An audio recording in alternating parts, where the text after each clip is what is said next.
आज हम देखेंगे दीपू दास जी की आप बीती, जो उत्तर प्रदेश से है। दीपू दास ओम नाम का जाप करते थे और इसी जाप से दीपू दास के भीतर काफी सारी सिद्धियां आ चुकी थी। परमात्मा की तड़प में दीपू दास ने बहुत संत महंतों के चक्कर काटे, लेकिन दीपू दास को कहीं पर भी शास्त्र अनुकूल साधना नहीं मिली। दीपू दास को परमात्मा की इतनी ज्यादा तड़प थी कि वह परमात्मा को खोजते खोजते निराश और हताश हो गए और एकांत में बैठकर रोने लगे। फिर कैसे एक दिन संत रामपाल जी महाराज आसमान से उतरते हैं और दीपू दास के लिए अर्थी तैयार करने लगते हैं। दीपू दास को ज्योति निरंजन अर्थात काल ब्रह्म का वास्तविक रूप भी दिखाएं, जिसे देखकर दीपू दास के होश उड़ गए। और भी अनेक चमत्कार होते ही गए दीपू दास जी के साथ। तो पूरी आप बीती जानने के लिए बने रहिए इस वीडियो के। सर क्या नाम है आपका? दीपू दास। सर कहाँ से आए? मैं उन्नाव जिला और उत्तर प्रदेश से आया हूँ। सर संत रामपाल जी महाराज से नाम दीक्षा लेने से पहले क्या भक्ति साधना करते थे आप? सर मैं संत रामपाल जी महाराज से नाम दीक्षा लेने के पहले ओम नाम का जाप करता था और उससे मेरे अंदर सिद्धियाँ आ गई थीं, जिसके कारण मेरे को जितने भी धर्म गुरु हैं सबके पास मैं गया था। मेरे को तलाश थी, परमात्मा को पाने की तड़प थी। मैं सबसे पहले दिव्य ज्योति जागृति संस्थान आशुतोष महाराज के पास गया। वहाँ भी देखा, वहाँ भी उनके अंदर भी कोई पावर मेरे को नहीं लगा। मैंने कबीर सागर, साखी, शबद रामायणी, अनुराग सागर, बीजक सब कुछ पढ़ रखा था। गुरु नानक देव की वाणी, गीता जी को सबको पढ़ रखा था। उसके आधार से कोई भी ऐसा संत मेरे को नहीं दिखा जो शास्त्र के आधार से भक्ति बताता हो। उसके आधार से फिर मैं उसी की तड़प में, परमात्मा की तड़प में निरंकार वाले के पास गया। वहाँ भी मांस वास खाते हैं, पैर छूते हैं एक दूसरे को, और ऐसा देख के कि कबीर साहब ने ऐसा तो कहीं भी नहीं किया है, ना बोला ऐसा। तो वहाँ भी मैं लौट के आ गया वापस। उसके बाद में मैं राधा स्वामी, धन सतगुरु, उनमें भी 1.5 साल तक रहा और 5 नाम का जाप किया। वहाँ भी कोई भी फ़ायदा नहीं मिला। फिर मेरी शादी हो गई 2011 में। तो मैं रो रहा था, बैठा बरामदे में बैठा और कुर्सी पे बैठा था और मेज़ पे रो रहा था। परमात्मा, मैं अपनी सिद्धि से देख रहा था कि पूरी पृथ्वी पे कोई भी गुरु नहीं है, धर्म गुरु, जो कबीर साहब के द्वारा बताए हुए मार्ग को बता सके। मेरे को सब चीज़ दिखती थी, पूरी पृथ्वी एक ग्लोब की तरह जैसे ऐसे दिखती थी, फिल्म की तरह। उसमें सब कुछ मैं सब देख रहा था।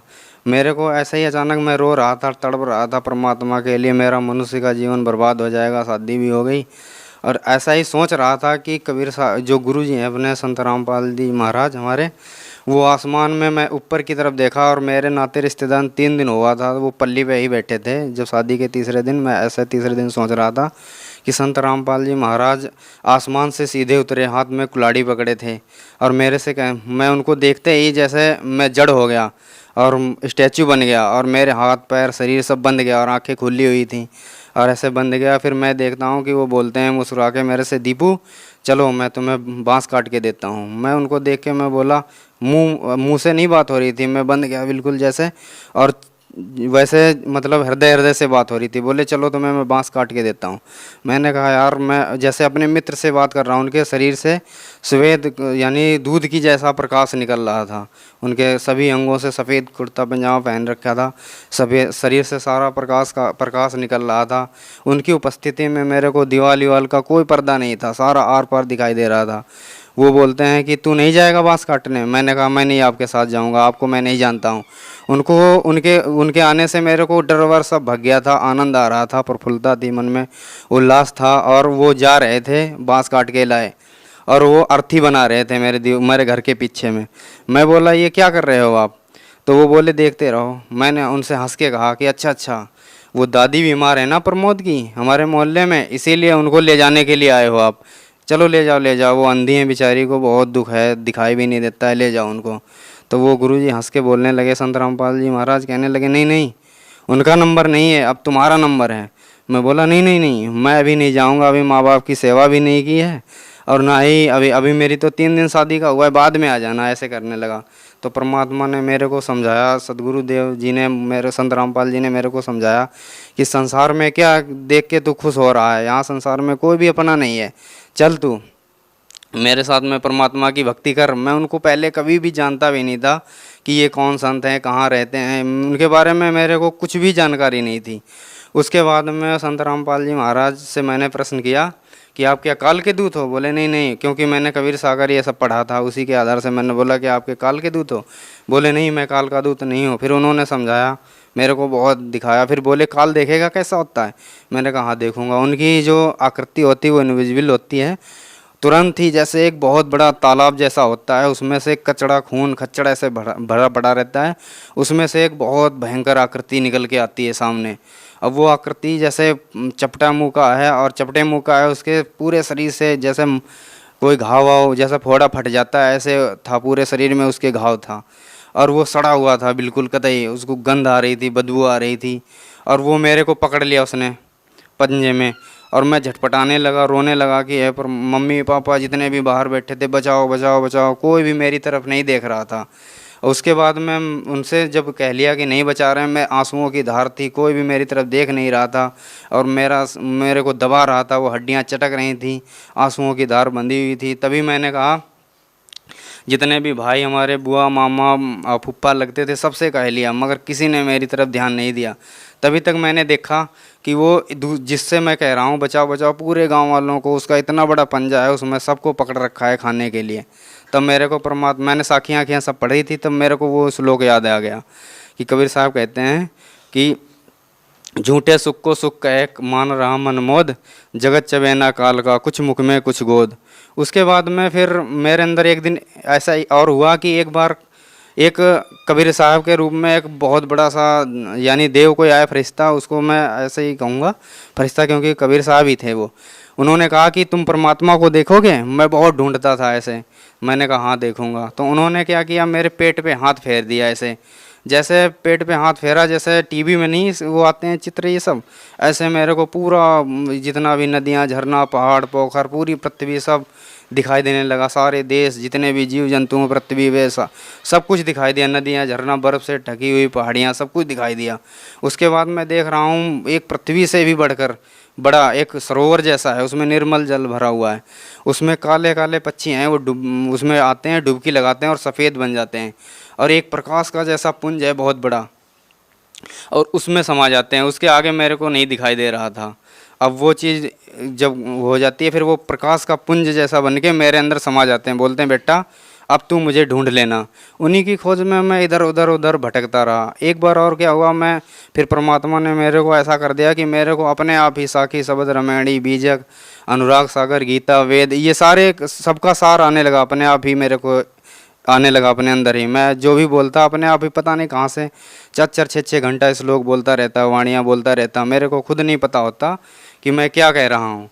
तो उसके बाद में एक दिन क्या हुआ, मैं कि उसमें खेत में 4 घंटा कबीर साहब की साखियाँ कह के आया, खेत में लेटा ही था कि तुरंत ही मेरी आंखें ऐसे खुली की खुली रह गईं। आसमान की तरफ देखा, चांदनी पूर्णिमा की रात थी, चांदनी थी पूरी और नक्षत्र जगमगा रहे थे। थोड़ी देर बाद देखा 11 बजे का टाइम था रात को कि सारे नक्षत्र चंद्रमा सब गायब हैं, कोई भी दिखाई नहीं दे रहा, चांदनी केवल दिखाई दे रही है। मैंने सोचा कि अभी ये कहाँ चले गए, अभी तो यहीं पे जगमगा रहे थे। ऐसा ही विचार कर रहा था कि मेरे अंदर आनंद आया और हमारी आंखें खुली की खुली रह गईं। अचानक ही एक किताब प्रकट होती है आसमान में सफ़ेद रंग की, और उस किताब पे जैसे हम लोग टाइपिंग करते हैं ना, वैसे ही नक्षत्र चंद्रमा तारा सब कट कट कट टाइपिंग होते हुए चले जाते हैं। फिर वो किताब जो भर जाती है वो गायब हो जाती है। उसके बाद में गुलाबी रंग का कमल निकलता है और पूरे आकाश में खिल जाता है। जब गुलाबी रंग का कमल खिल जाता है उसमें देखता हूँ कि गरीबदास जी महाराज गेरुए रंग की जो ड्रेस पहने हैं कपड़े, उसको पहन के सिरा उस पे आसन पे जैसे उसमें है, और वैसे बैठे हुए हैं, आशीर्वाद ऐसे दे रहे हैं, मुस्कुरा रहे हैं और ऐसे ऐसे भाव भी मेरी तरफ कर रहे हैं। मैं उनको जानता भी नहीं था, और इतना कोमल, इतना वैसा पारदर्शी शरीर, जैसे कमल की पंखुड़ियों से भी हल्का आर पार दिखाई दे रहा। उनके शरीर से यानी सोने जैसी लाइट निकल रही थी पूरे शरीर से। और जैसे कहते हैं वेदों में कि उस लोग कहते हैं कि उसकी प्रतिमा कोई नहीं है, तब मेरे को परमात्मा के बारे में समझ में आया कि संसार में वास्तव में उसकी कोई प्रतिमा नहीं है, उसके जैसा कोई है ही नहीं यहाँ पे संसार में। इस प्रकार से देखा। और फिर एक बार मेरा जो दोस्त है, अब भगत है वो पहले, तो मैं एक बार ऐसे ही परमात्मा का ध्यान करते करते, नाम भी नहीं लिया था उसके पहले कि ये सब घटनाएं, ऐसे ही ध्यान करते करते मेरे को एक दोस्त आया मेरा और गाड़ी में बिठा के ले गया आसमान में। वहाँ पे बिना नींव कमल खिला हुआ है, बिना नींव का मंदिर है, और वहाँ पे हिंदू मुस्लिम सिख ईसाई ये कोई भी वैन नहीं है, सभी धर्मों के लोग आ रहे हैं, आपस में मिल के रह रहे हैं। फिर आपस में वहाँ पे बिना नींव का वो कमल का फूल है, कोई उसका आधार नहीं है, उसमें आरती हो रही है। उसको देख के वहाँ पे बहुत शांति है, कोई भी लड़ाई झगड़ा नहीं, कोई जुरिडिक्शन बाउंड्री नहीं, कोई समय सीमा, मुल्क, दायरा, जात पात, वहाँ कुछ भी नहीं। उसको देख के मैं सोचा कि मैं यहीं रहूँगा, यहीं रहूँगा। वो थोड़ी देर बाद मैं वहाँ घूमता फिरता रहा, तो थोड़ी देर बाद वो लड़का बोला कि चलो तुम्हारा यहाँ काम ख़त्म, नीचे जाओ। मैं बोला नहीं नहीं, मैं नहीं जाऊँगा। ज़बरदस्ती वो करने लगे, 4-5 आए, मेरे को ज़बरदस्ती भेजने लगे नीचे। जैसे ही मेरे को ज़बरदस्ती नीचे भेजने लगे, मैंने कहा अच्छा भेज तो रहे हो नीचे, मगर मेरे को यहाँ का पानी पी लेने दो। जब मैंने कहा पानी कोई पात्र दो ऐसे, तो उन्होंने मेरे को जो चलनी होती है जिसमें आटा वाटा निकाला जाता है वो देते हैं। वो नल में लगाता हूँ तो सारा पानी नीचे चला जाता है। मैं सोचता हूँ कि अरे यार तुम मेरे को मूर्ख बना रहे हो, उनसे कह रहा हूँ, और ये तो इसमें तो पानी रुकेगा भी नहीं, ये तो सारा नीचे चला जाएगा। तो वो उसने कहा कि इसी प्रकार से बिना गुरु के सारा ज्ञान जो भी अर्जित करोगे सब नीचे ही चला जाएगा, टिकेगा कुछ भी नहीं। तो इस प्रकार से फिर मैं गुरु की तलाश में निकला। फिर मैं दिल्ली में आ गया। दिल्ली में आ गया तो दिल्ली में ज्ञान गंगा मेरे को एक भगत जी ने दी। भगत जी ने जब ज्ञान गंगा दी, उसको पढ़ा। जो वो ज्ञान जो मेरे अंदर पहले से फीड किया था परमात्मा ने, जो मेरे को परमात्मा ने बताया था, सदगुरुदेव रामपाल जी ने, और जो पहले से बताया था, उसी में सब कुछ लिखा मिला वैसा ही। वो मेरे को पढ़ने से पहले ही पता चल गया पूरा। एक लाइन पढ़ता, आगे ज़्यादा समझ में आ जाता। उसके हिसाब से फिर गुरुजी का एक दिन सत्संग मेरे को देखने को मिला। जब सत्संग देखा तो गुरुजी उत्साह के साथ और खूब जोश से परमात्मा की वाणी को बता रहे थे। और ऐसा मैंने अन्य संतों के पास गया, वो केवल सद्गुणों की पुष्टि करते हैं पहले, फिर उसके बाद में अपना मत प्रकट करते हैं। अपना मत प्रकट करने के बाद जीवों को सम्मोहित करके, यानी वाणी से वो करके, फिर उनको पाखंड, आडंबर, बाहरी कर्मकांड ये सब बताते हैं, जिससे उनकी जीवों की बुद्धि नष्ट हो जाती है। और उसके बाद में काल का ये सब पाखंड, आडंबर ये सब है। फिर जीव के अंदर आशाएं, इच्छाएं, तृष्णाएं और ये भोग विलास के प्रति इच्छा ये सब जागृत होती है, और उनके पास कुछ भी नहीं, इसीलिए उनको कोई लाभ नहीं होता है। तो फिर सदगुरुदेव उसने बताया मेरे को, उसमें एड्रेस पे पढ़ा कि बरवाला में। ये गुरुजी को देख के ही मैं पहचान गया कि अरे ये तो वही वाले गुरुजी हैं जो मेरे को पहले मिले थे। पहले जब मैं जानता भी नहीं था इनको, तो मेरे को पता करना था कि कहाँ। उनसे भगत जी से पूछा कब चलोगे कब चलोगे। मेरे को इतनी तड़प हुई कि वो आए ही नहीं। फिर मैं 2013 में 4 अप्रैल 2013 में, जब वो दोबारा करौथा वाला आश्रम ही मिला था, वो ऐसे ही विवाद चल रहा था, मैं फिर भी चला गया वहाँ। और वहाँ जाके सदगुरु जी के वहाँ जाके नाम दीक्षा ली। और वहाँ जाते ही मेरे को ऐसा लगा कि जैसे मैं इन सबको पहले से ही जानता हूँ, और उन सब से इतना हिल मिल गया कि वो सब अपने जैसे लगने लगे। वहाँ जाके ऐसा भाव, ऐसा कि ये तो वहाँ तो ईंट पत्थर में हम भटक रहे थे, धक्के खा रहे थे, ये तो जागृत मंदिर है।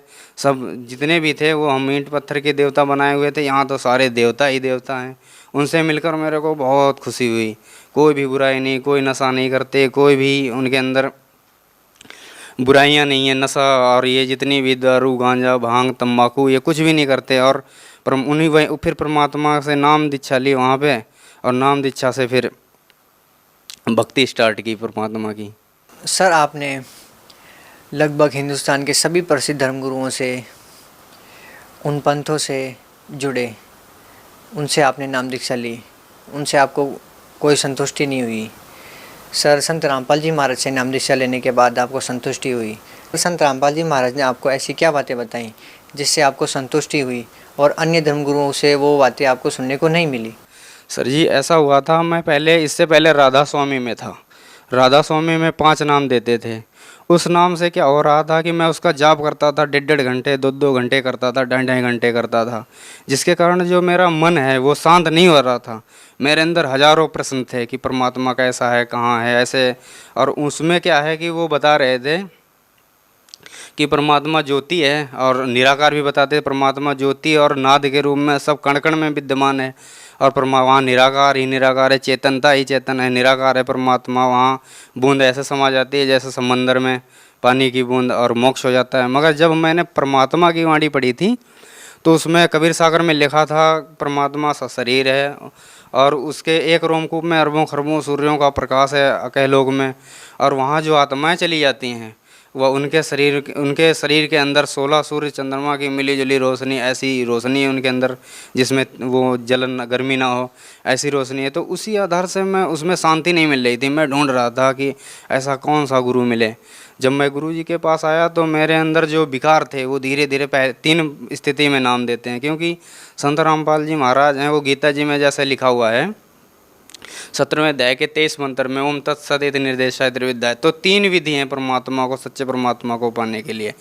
इसी प्रकार गुरु ग्रंथ साहिब में भी लिखा हुआ है कि ओम तत्सत, गुरु ग्रंथ साहिब में लिखा हुआ है कि सच्चा सतगुरु सोई कहावे, 2 अखड़ का भेद बतावे, एक लखावे एक छुड़ावे, एक लखावे दृढ़ावे, तो निज प्राणी घर को जावे, भाग भाग 2 अक्षर भाग, होगा खसम तो लेगा राख। तो इस प्रकार से और नानक साहब कहते हैं कि एक शब्द नानक दी मन बसिया, नानक होत निहाल, 52 अक्षर लोक तेरे सब कुछ इन्हीं माही, वो अक्षर खिन जाएंगे, वो ये अक्षर खिन जाएंगे, वो अक्षर इनमें नहीं। तो इस आधार से मैंने जब उनके पास जाकर देखा, फिर मैंने कबीर सागर भी पढ़ा था, 10 मुकामी रेखता था, कबीर साहब की वाणी थी, कर नैनो दीदार महल में प्यारा है, हो घोड़े सवार भरम से न्यारा है। ये सारी वाणी पहले से मेरे को याद थी। उसके आधार से जो पहला मंत्र था ये बताते ही नहीं थे, और ये मंत्र ऋण, ये जो देवी देवताओं का कमलों का जो मंत्र होता है इनसे निकलने के लिए, वो बताते नहीं थे। और मेरे को ऐसा लगता था कि ये भी हमारे बुरे नहीं हैं, क्योंकि जो ये देवी देवता है, क्योंकि पूरी सृष्टि ये हमारा परिवार है। और इसी प्रकार से वो कुछ बताते भी नहीं थे। पहला मंत्र बोलते थे कि ब्रह्मा विष्णु शिव से क्या हमें लेना देना है, हम तो इसके त्रिकुटी के ऊपर जाएंगे। और हम इसी चक्कर में मेरे को शांति भी नहीं मिल रही। तो ऐसा हुआ कि उनके द्वारा नाम करके जाप देख लिया मैंने। पहले ओम नाम जो जपा था उससे जो नाद ये 5 बताते थे, नाद ध्वन, तो जब हम शरीर को खाली करके ऊपर आते थे तो त्रिकुटी के अंदर एक ज्योति जैसी जलती दिखाई देती थी। ये जब सुन्न हो जाता था पूरा शरीर, यही नाड़ियाँ ये घंटे की तरह टन टन जैसे बोलती सुनाई देती थी। उसके बाद में जो आपस में ये कमलों से खिंचाव होता था, यही बीणा की तरह आवाज़ करती थी जैसे धुन। और हृदय के अंदर ये ढोल जैसा जब खाली हो जाता है गड़गड़ ऐसा बजता है, मुरली की आवाज़, ऐसे श्वास से शंख जैसी आवाज़। तो इसी चीज़ को ये बताते थे। मगर ये तो केवल काल का लोक है। उस अवस्था को मृत जीव शरीर को छोड़ के जाता है तो ब्रह्मलोक की केवल प्राप्ति है। मगर जब सदगुरु देव के पास आकर मैंने देखा कि वो सतलोक की बात बता रहे हैं, और सत्यनाम भी 2 अक्षर का जो है वो मेरे को सदगुरुदेव से ही मिला। सर, सतलोक आश्रम बरवाला में आपने संत रामपाल जी महाराज से नाम दीक्षा ली, तो सर संत रामपाल जी महाराज से नाम दीक्षा लेने के बाद आपको क्या क्या लाभ हुए? सबसे पहले तो मेरे को जो हमारे अंदर बहुत से प्रश्न रहते थे कि परमात्मा कैसा है, कहाँ मिलेगा, ऐसे वो तलाश ख़त्म हुई। और हमारे अंदर जो तड़प थी वो भी शांत हो गई। जो हमारा मानसिक, आध्यात्मिक, शारीरिक, भौतिक पतन हो चुका था, वो सदगुरुदेव के यहाँ आने से फिर से उत्थान चालू हुआ। और हमारी जो इंद्रियां हैं ये भी कम, मतलब हमारे परमात्मा के जाप के, जब सदगुरुदेव रामपाल जी के द्वारा सतनाम के जाप करने से जो हमारी इंद्रियां हैं, हमारी जो बुद्धि है जो बिल्कुल ख़त्म हो चुकी थी, उसमें क्या है कि परमात्मा के नाम से उस बुद्धि को निर्मल कर दिया। अब हमको कोई भी कहता है, कुछ भी कहता है, तुम्हारे गुरुजी ऐसे हैं वैसे हैं, कुछ भी ऐसे वैसे, कोई भी फ़र्क नहीं पड़ता है। तो संत रामपाल जी महाराज के यहाँ नाम लेने से क्या हुआ कि मेरे अंदर सभी विकार दूर हो गए। उसके बाद में मेरा सर दर्द करता था आधा, क्योंकि मैं सोचता रहता था, ऐसे ज़्यादा चिंतन करता था, इसलिए सर दर्द मेरा आधा किया करता था। सदगुरुदेव के यहाँ नाम दीक्षा लेने से वो सर दर्द भी ख़त्म हो गया। आज मेरे को 3 साल हो गया सर दर्द नहीं हुआ। उसके उपरांत एक बार क्या हुआ कि मेरे को पहला नाम लिया था, दूसरा हाजिरी लगवाने के लिए आना था। मैंने 13 ड्यूटी की थी केवल कंपनी में, और मेरे को कमरे का भी किराया देना था, वो सब देना था, रूम रेंट का ये सब। मैं घर चला गया था, दादी बीमार थी। उसके बाद मैं लौट के आया तो उसमें देखता हूँ कि मेरे पूरे महीने की सैलरी आई हुई है। तो ये सदगुरुदेव की कृपा से मेरे को लाभ मिला। और उसके बाद में जो भी बरवाला कांड में जो मैं अंदर गया, जेल में भी चला गया गुरु जी के वहाँ पे, तो वहाँ भी मेरे को बहुत ऐसे लाभ हुए कि वहाँ जाने से मेरे अंदर दृढ़ता आ गई। दृढ़ता आने से क्या हुआ है कि अब मेरे को कोई भी कुछ भी कहे, मेरे को ये पक्का पता चल चुका है। जैसे गीता जी के 17वें अध्याय के मंत्र नंबर 29 में कहा है कि जरा मरण मोक्षाय माम आश्रिते यतन्ति ते तत् ब्रह्म विदु अखिलम च अध्यात्म कर्मम। तो परमात्मा ने भी कहा है कि वो सारी इच्छाएं, जो आशाएं, तृष्णाएं, कामनाएं थीं, वो सारी खत्म हो गई अंदर जाके। और मुझे ये भी पता चल गया कि कौन अपना है कौन पराया है। कोई भी मेरे से मिलने नहीं आया, इतने नाते रिश्तेदार सब ने साथ छोड़ दिया। अब मेरे को कोई भी अपना नहीं दिखाई देता है। अब मेरे को सदगुरु के अलावा कोई भी अपना नहीं दिखाई देता है। सर, बरवाला की घटना के दौरान आप जेल में रह के आए हैं। सर, संत रामपाल जी महाराज में आप अभी भी विश्वास वैसा ही रखते हैं जैसे पहले रखते थे? हाँ जी बिल्कुल, मैं अब उससे भी ज़्यादा विश्वास रखने लगा हूँ। पहले तो हो सकता कहने से मैं डगमग भी हो जाता दूसरे से। सर, बरवाला की घटना के दौरान आपके साथ अत्याचार हुए, जेल में भी आपके साथ अत्याचार हुए होंगे। सर, उसके बाद भी संत रामपाल जी महाराज में आपका पूर्ण विश्वास है, कैसे?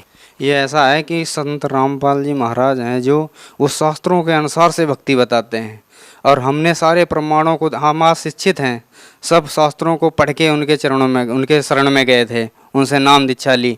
और इसी आधार से सब एक एक पॉइंट को बताने के लिए एक पॉइंट बताते हैं। गुरुजी 6 प्रमाण देते हैं। एक सत्संग, एक बात बोलते हैं, उसके लिए 6 प्रमाण देते हैं। जिसके कारण गुरुजी ने क्या किया है कि सारे प्रमाणों को, शास्त्रों को खोल के हमारे सामने रख दिया। अब सारे ज्ञानी बना दिया गुरुजी ने। अब हमको खुद पता चल चुका है, क्योंकि सदगुरु जो आते हैं ना, वो ऐसी लीला करते रहते हैं, क्योंकि वो नकली शिष्यों से छुटकारा पाने के लिए ऐसा करते रहते हैं। जैसे गुरुजी ने कहा भी है कि सदगुरु ऐसा चाहिए जैसे सूप स्वभाव, सार सार को गहे रखे थोता दे उड़ाए। जैसे एक आम का पेड़ होता है, वो जब छायादार वृक्ष के रूप में परिवर्तित हो जाता है तो उसमें फिर फूल आता है। फूल, सारे फूल फल नहीं बन जाते हैं।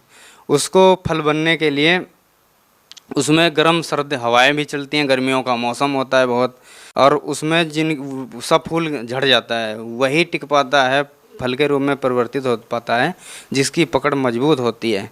उसके बाद में वो उसके अंदर जब मजबूत हो जाता है तो डालियाँ अपने आप झुक जाती हैं नीचे, और फिर उस फल के अंदर मिठास आ जाती है, और फिर पकता है, फिर उसके अंदर मिठास आती है। इसी प्रकार से हम जब सदगुरु के ऊपर दृढ़ता रखेंगे, और हम सब शास्त्रों को देख सुन के और पढ़ के तब आए हुए हैं सदगुरु की शरण में, अब हमें सब विश्वास हो चुका है कि हम यहाँ, क्योंकि हमारी वृत्ति अभी भी नाते, रिश्ते, परिवार, इन्हीं में सब में अटकी हुई थी, और हम बहुत परिवार में इसी में उलझे रहते थे सभी लोग।